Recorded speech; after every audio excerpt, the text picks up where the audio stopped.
Good afternoon, peeps. My name is Adam Tinsley. I'm a former special education resource teacher. I like how I'm talking. It doesn't seem like my lips are moving. But without wasting time, let's talk about what is behavior analysis. So, what is ABA? ABA is short for Applied Behavior Analysis, and behavior is defined as anything that people can do. This is really simplified by Ogden Lindsley, and we'll talk a little bit about what the Dead Man's Test is. So let's first talk about what it means to be applied. So the application aspect refers to an issue that anybody in society has that presents a challenge to their life. Usually, the challenge causes some type of physical or mental anguish or harm. Think about an overweight person that's trying to lose weight. They might suffer some physical and mental harm because of being overweight. Or think about a child who's trying to communicate that's nonverbal. That person could be causing mental harm to themselves and to those around them. Behavior. So behavior really does emphasize anything that live people can do. So behavior is anything that a dead person cannot do. And that's how Ogden Lindsley said it best. That really clarifies what behavior is and is not.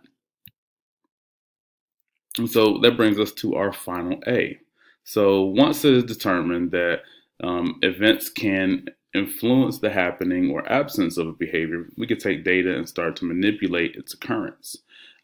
So a couple of quick examples here is think about when you eat or don't eat. What causes that? Is it because of food deprivation? What causes you to stop eating or not eat? Are you satiated or are you full? Is one of the words that we use in society for it.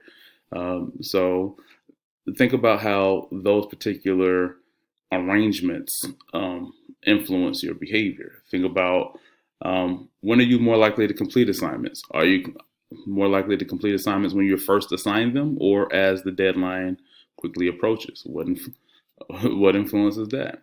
And then the ways that we use as behavior analysts, what we attempt to do is utilize schedules of reinforcement, punishment, or extinction.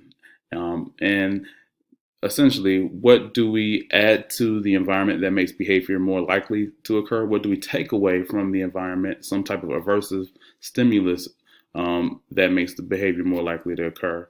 And then do we add some type of punishment to it or take away some type of punishment to make the behavior less likely to occur in the future? Or do we just block all access to reinforcement from a behavior that you're already doing?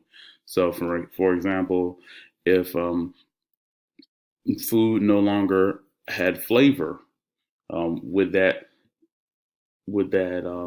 make you stop eating?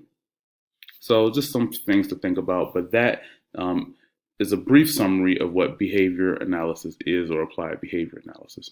Thank you for watching.